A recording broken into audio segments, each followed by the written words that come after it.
Right, if you live in this community and you pay taxes, come out and vote, decide how your tax dollars get spent.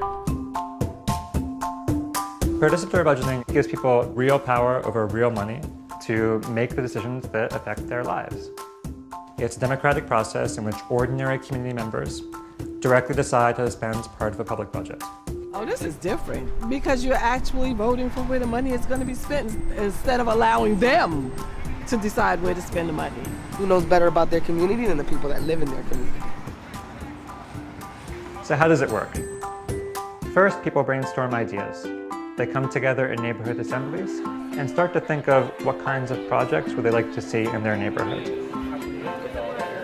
Volunteers take people's initial ideas and turn them into real projects. We started with maybe about 40 projects, and so we had a series of budget delegate meetings, and we narrowed down the list into about 4 or 5 projects. What are the real needs of the community? If you only have a certain amount of money, what is it that you can do that's going to benefit as many people as possible? We're asking for a projector and 30 Mac laptops. Displays at bus shelters throughout the district, and it will tell people when the next bus is due to arrive. I'm dreaming of new benches, modern benches. Seniors have nowhere to go. People get a taste of making the tough decisions and coming up with things that can be done to improve their community.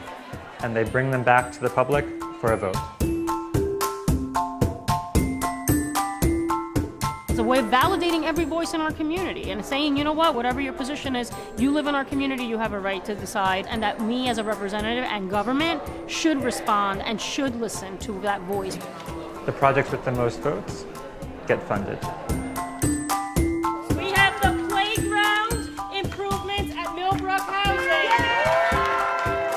They are then implemented over the next few years, and the following year, the process starts again.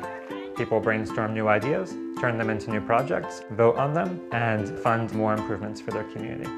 PB becomes part of the budget process. It becomes a new way of governing.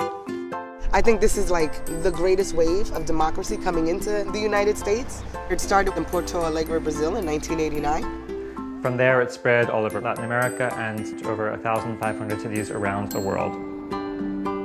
In Toronto, public housing tenants have decided to spend millions of dollars each year on improvements to their buildings.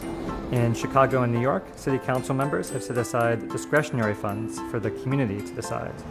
In Vallejo, California, PB has been used citywide for funds from a new sales tax. This was a great opportunity for you to be a part of government and better the city you live in. Like, who wouldn't want to take advantage of that? We're creating a more educated platform of voters overall. So I think this can only be good for the big project of democracy.